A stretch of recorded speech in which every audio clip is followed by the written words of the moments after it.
Major engine manufacturers हैं वो भी अपने इंजन रिपेयर फैसिलिटीज को यहां पर भारत में लानी शुरू करेंगे और डिफेंस और सिविल सेक्टर को कन्वर्ज करके भी हम लोग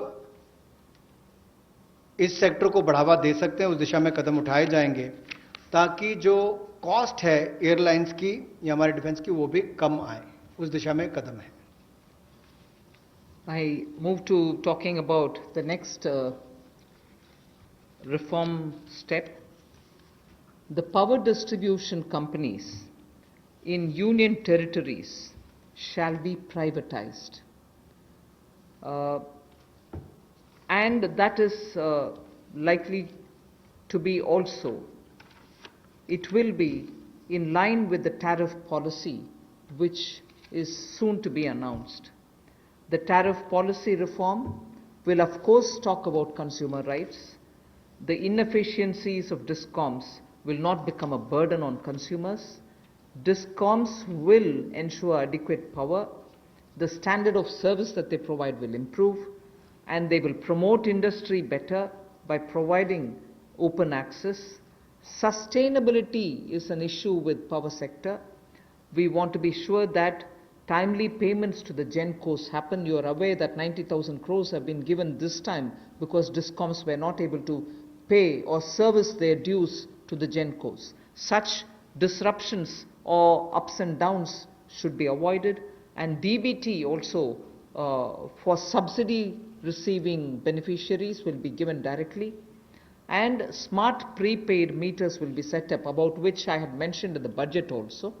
So tariff policy coming into place will also see one more major step, in that in the union territories we shall make sure that the DISCOMs are privatized. Suboptimal performance of power distribution and supply can never be in favor of the customer. So that is as regards power sector reforms.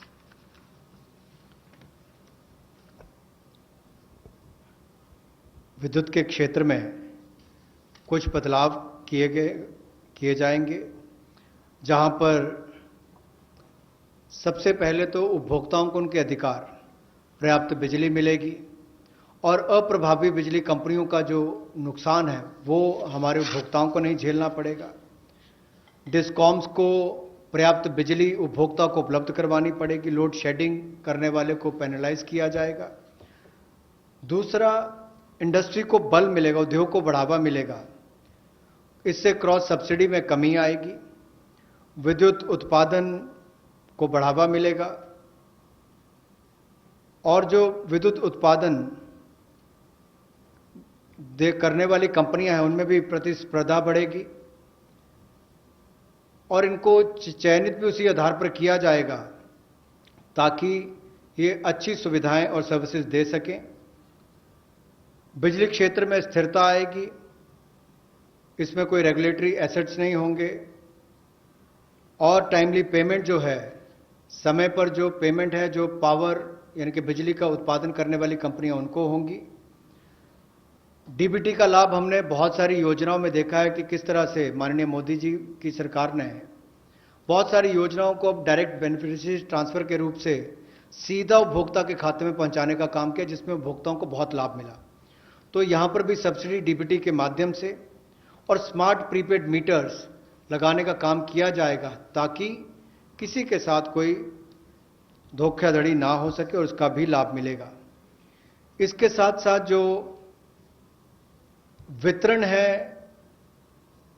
बिजली का, वो union territories में उसको privatisation करने के लिए, निजीकरण करने के लिए कदम उठाए जा रहे हैं। इस पे जो सब ऑप्टिमल परफॉर्मेंस इनकी पावर डिस्ट्रीब्यूशन कंपनीज की आ रही है और जो सप्लाई में भी कमी रहती है उसमें भी सुधार होगा और इसमें जो पावर डिपार्टमेंट और यूटिलिटीज हैं, यूटीज में, इनका निजीकरण किया जाएगा। इससे बेहतर सर्विसेज को बल मिलेगा, जैसा मैंने अभी आपको कहा। और यही नहीं, हमारी पावर डिस्ट्रीब्यूशन में भी एफिशिएंसी और आएगी और एक मॉडल के रूप में हम इसको देश भर के लिए खड़ा करके देंगे। सबसे पहले इनको यूनियन टेरिटरीज में खड़ा किया जाएगा और मुझे पूर्ण विश्वास है बाकी राज्य इन मॉडल्स को देखकर अपने अपने राज्यों में सुधार करने के लिए भी भविष्य में आकर्षित होंगे। The next is on social infra projects. For creation of social infrastructure projects, which are like hospitals, because India needs a ramp up on social infrastructure, government has made a provision for 8,100 crores, that will be the total outlay, which will be going in the form of viability gap funding. So, in general, for most projects which are supported by government or states or the statutory bodies, 20% is what is given as viability gap funding. But in this case of social infrastructure, government has decided to give 30% viability gap funding. So the quantum is increased from 20 to 30%. Through this, we expect that the urgent requirement for social infrastructure all over the country is not just going to be developed by government, but also private enterprises will come in because of this viability gap funding which we want to provide, and that is an increased viability gap funding. सामाजिक बुनियादी ढांचे में निजी क्षेत्र के investment को बल देने के लिए कुछ बदलाव उसमें किए गए वायबिलिटी गैप फंडिंग में। और आपने देखा होगा कोविड-19 के समय भी कि स्कूल, अस्पताल ऐसे हमारे जो क्षेत्र हैं जिनका बुनियादी ढांचे में और सुधार चाहिए, उसके लिए बल मिले।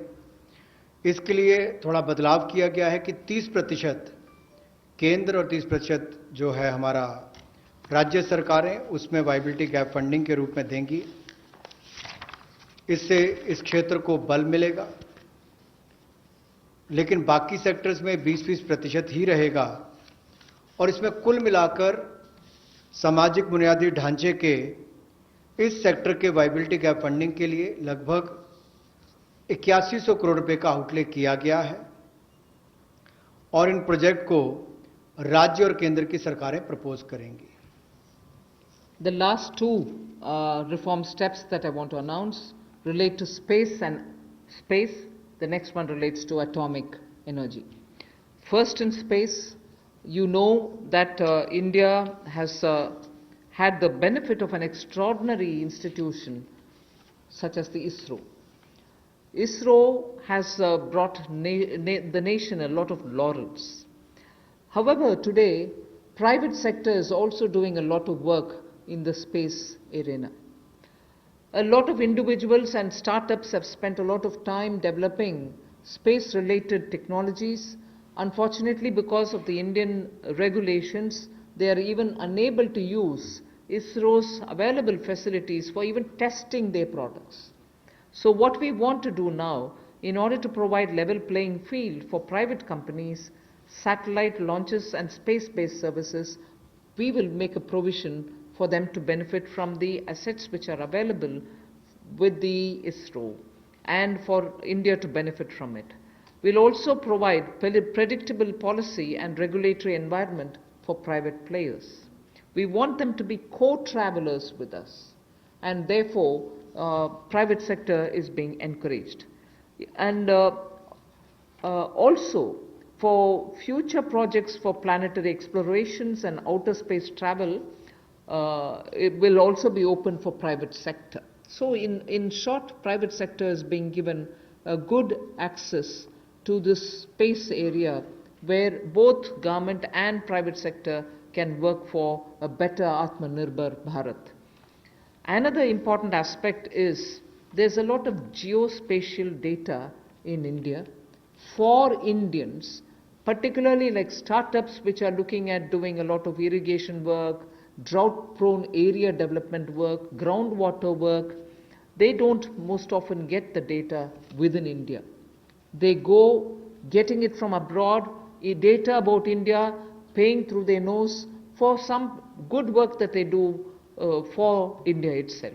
So a liberal geospatial data policy is something which we like to work, and we want to provide remote sensing data to tech entrepreneurs, but of course with a lot of sense of caution, because this is a very sensitive area. We want to also give the benefit and the advantage to the Indian startups who are also doing pioneering work. अंतरिक्ष के क्षेत्र में भारत ने बहुत अच्छा काम पिछले कुछ वर्षों में किया है। अब इस क्षेत्र में निजी क्षेत्र भी किस तरह से सहभागी हो, कैसे वो भागीदार बने और उपलब्धियों भरा आने वाला समय हो, इसके लिए अंतरिक्ष क्षेत्र की गतिविधियों में प्रतिपादक वृद्धि लाने के लिए निजी क्षेत्र की भागीदारी को बढ़ाने का अवसर दिया जाएगा, ताकि प्राइवेट कंपनीज को भी बराबरी का एक तरह से अधिकार, जैसे लॉन्च करने की बात हो या सैटेलाइट्स की बात हो या अंतरिक्ष क्षेत्र से जुड़ी हुई सेवाएं देने की बात हो, चाहे कम्युनिकेशन सैटेलाइट से बाकी हो, अनुमानित नीति लाकर हम अंतरिक्ष क्षेत्र में एक बड़ा सुधार लाएंगे। और यही नहीं, निजी क्षेत्र की कंपनियों को इसरो की सुविधाएं या जो एसेट्स हैं उनको इस्तेमाल का प्रावधान करेंगे, ताकि वे अपनी क्षमता बढ़ा सकें और उपलब्धियों भरा हमारा आने वाला समय अंतरिक्ष के क्षेत्र से जुड़ी हुई, चाहे वो सेवाएं हो या खोज हो, उससे जुड़ने के लिए हो। भविष्य में चाहे वो ग्रहों की खोज की बात हो या बाहरी अंतरिक्ष यात्रा जैसे प्रोजेक्ट्स हो, इनमें भी निजी क्षेत्र आगे बढ़कर आए, ऐसा हमारा प्रयास रहेगा। उदार जियोपॉलिटिकल डाटा पॉलिसी हम लेकर आएंगे रिमोट सेंसिंग डेटा के लिए, ताकि टेक्नोलॉजी एंटरप्रेन्योर्स, विशेष तौर पर स्टार्टअप्स जो इस पर काम करते हैं, उनको विदेशी कंपनियों पर निर्भर ना रहना पड़े, वो इस दिशा में बड़े कदम उठा सकें। इस दिशा में कदम उठाए जाएंगे और पॉलिसीज पर लाई जाएंगी। The last step for today under the set of reforms that we are announcing is related to atomic energy related reforms. There shall be a research reactor in PPP model which will be established only for the production of medical isotopes. Now, medical isotopes are increasingly used in cancer treatment. In fact, India has earned a lot of goodwill from very many countries which had India supply them these isotopes. So, absolutely for promoting welfare of humanity through affordable treatment for cancer and other diseases, we shall be establishing a research reactor in PPP mode, and that will produce medical isotopes. The next is establishing facilities in, again, PPP mode. Atomic energy is completely with the government, but here are the ways in which we are bringing in the PPP mode, establishing facilities in PPP mode to use irradiation technology, the radiation technology, for food preservation. Radiation technology, as you know, at one point in time the government also was discussing it, and a lot of you all were asking us questions.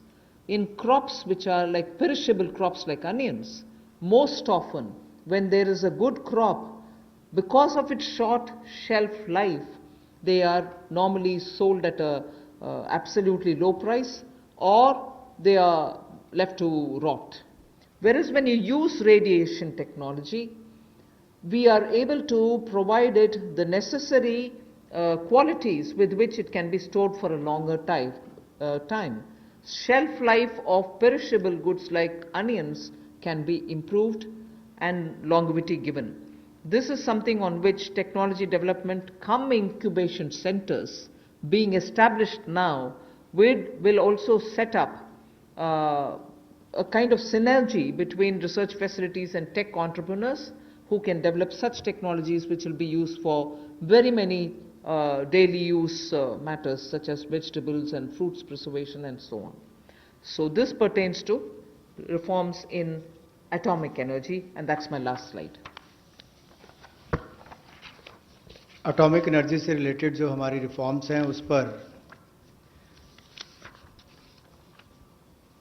जो cancer के क्षेत्र में भी भारत ने दुनिया भर में दवाइयां देने का काम हो, या कोविड-19 के समय भी दुनिया भर के देशों को यहाँ से फार्मा सेक्टर ने जो दवाइयां भेजी, उसमें और आगे हम क्या कर सकते हैं,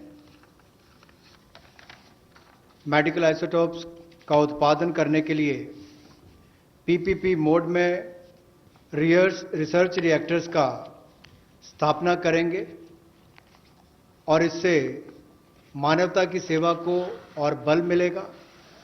और भारत ने जो कोविड-19 के समय हो या कैंसर की ट्रीटमेंट के लिए भी इससे पहले लगातार दुनिया भर के देशों को यहां से मेडिसिन देने का काम किया हो, उस दिशा में भी हम कदम आगे बढ़ा सकें। पीपीपी मोड में जहां फैसिलिटीज देने की बात है, वहीं पर पिछले कल हमने कहा था टॉप से टोटल, टोमेटो, ऑनियन, पोटैटो से टोटल यानी कि सभी सब्जियों के लिए 500 करोड़ रुपए का जो हम प्रावधान 6 महीने के लिए लेकर आए थे कि पेरिशेबल गुड्स सड़गल ना जाएं, उनको भंडारण की क्षमता हो, तो उस दिशा में भी और काम हो सके और फैसिलिटीज बना सके। तो उसी लिए